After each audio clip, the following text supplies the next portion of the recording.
Dinosaurs, जिनका अंत 66 million years पहले माउंट एवरेस्ट जितने बड़े एस्टेरॉयड के टकराने से हुआ था। यह इम्पैक्ट इतना भयानक था कि इससे डायनासोर जैसे बड़े जीव भी नहीं बच पाए। लेकिन अर्थ से ये जीव एकदम से खत्म नहीं हुए, बल्कि धीरे धीरे बदल रही परिस्थितियों के कारण खत्म हुए। आज के इस एपिसोड में हम जानेंगे कि इस इम्पैक्ट के तुरंत बाद अर्थ पर क्या हुआ था और किस प्रकार इन जीवों का अंत हुआ था। अर्थ से टकराने वाले इस एस्टेरॉयड का डायमीटर 10 किलोमीटर था और जब ये अर्थ की तरफ बढ़ रहा था तब इसकी स्पीड 10 से 30 किलोमीटर पर सेकंड थी। जैसे जैसे ये वायुमंडल में प्रवेश करता गया, इसका टेम्परेचर भी अकल्पनीय रूप से बढ़ता गया। इम्पैक्ट से तुरंत पहले इसका तापमान सन के सरफेस जितना हो गया। एटमॉस्फेयर में एंटर करने के कुछ ही सेकंड्स में ये अर्थ के सरफेस तक पहुंच गया। यह ब्लास्ट वेव इतनी भयानक थी कि इसके रास्ते में आ रही हर चीज को ये खत्म कर रही थी। इस ब्लास्ट से अर्थ की सतह के टुकड़े एटमॉस्फेयर में गए और कुछ मिनट बाद ग्लास और रॉक के हॉट पीसेस के रूप में नीचे गिरे। इनमें से कुछ टुकड़ों ने एटमॉस्फेयर से रिएक्ट किया और कई वर्षों तक होने वाली एसिड रेन का कारण बने। इस समय अर्थ की जमीन जल रही थी। इस भयानक एस्टेरॉयड इम्पैक्ट से बनी आग समय के साथ साथ फैलती गई और रास्ते में आने वाली हर चीज को खत्म करती गई। और इसके बाद उठी एक बहुत बड़ी सुनामी, जो अर्थ से एस्टेरॉयड के टकराने से निकली शॉकवेव के कारण निकली थी।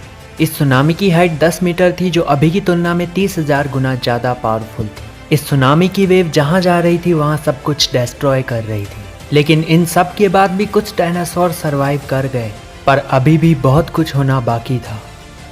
अब शुरुआत हुई न्यूक्लियर विंटर की। पृथ्वी के टुकड़े और डस्ट ने सनलाइट को ब्लॉक कर दिया, ना केवल कुछ दिनों के लिए बल्कि कुछ सालों के लिए। इस समय अर्थ कोल्ड और डार्क प्लेनेट की तरह दिख रही थी। तापमान की गिरावट और आग से निकली ग्रीन हाउस गैसेस के कारण क्लाइमेट चेंज हो गया। इस समय प्लांट्स फोटोसिंथेसिस करने में सक्षम नहीं थे और इनमें से भी ज्यादातर प्लांट्स खत्म हो चुके थे। इस कारण फूड चेन नष्ट हो गई और एस्टेरॉयड इम्पैक्ट से बचे जीव भूख के कारण मर गए।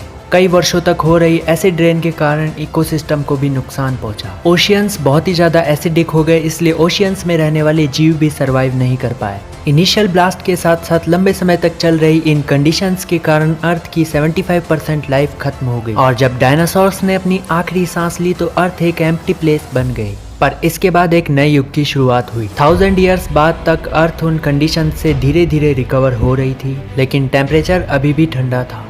एस्टेरॉयड इम्पैक्ट के बाद सबसे पहले रीअपीयर होने वाला प्लांट फर्न्स था। आपदा के बाद इन प्लांट्स ने प्लेनेट को अच्छी तरह प्रभावित किया। करीब 1 लाख साल बाद अर्थ पर जीवन शुरू हो चुका था। रकून्स के आकार के क्रिएचर फिर से कॉन्टिनेंट्स पर रह रहे थे और ओशियंस में भी लाइफ दोबारा पनपने लगी थी। 10 मिलियन ईयर्स बाद फाइनली अर्थ अपनी बायोडाइवर्सिटी रीस्टोर कर चुकी थी। इस समय अर्थ पूरी तरह से बदल चुकी थी। अब यह युग था मैमल्स का। आखिरी डायनासोर के खत्म होने के बाद अर्थ पर जीवन वापस आने में कई मिलियन ईयर्स लग गए, पर अर्थ अभी भी भयानक थी क्योंकि मैग्नेडॉन जैसे खतरनाक जीव एग्जिस्ट करते थे। पर वर्तमान समय में ये सभी जीव विलुप्त हो चुके हैं। आपको क्या लगता है कि अगर डायनासोर्स का अंत नहीं होता तो ह्यूमन सिविलाइजेशन का जन्म होता या नहीं? हमें कमेंट करके जरूर बताएं। सो आज की इस एपिसोड में बस इतना ही। मिलते हैं स्पेस से जुड़े किसी नए एपिसोड के साथ, तब तक के लिए जय हिंद।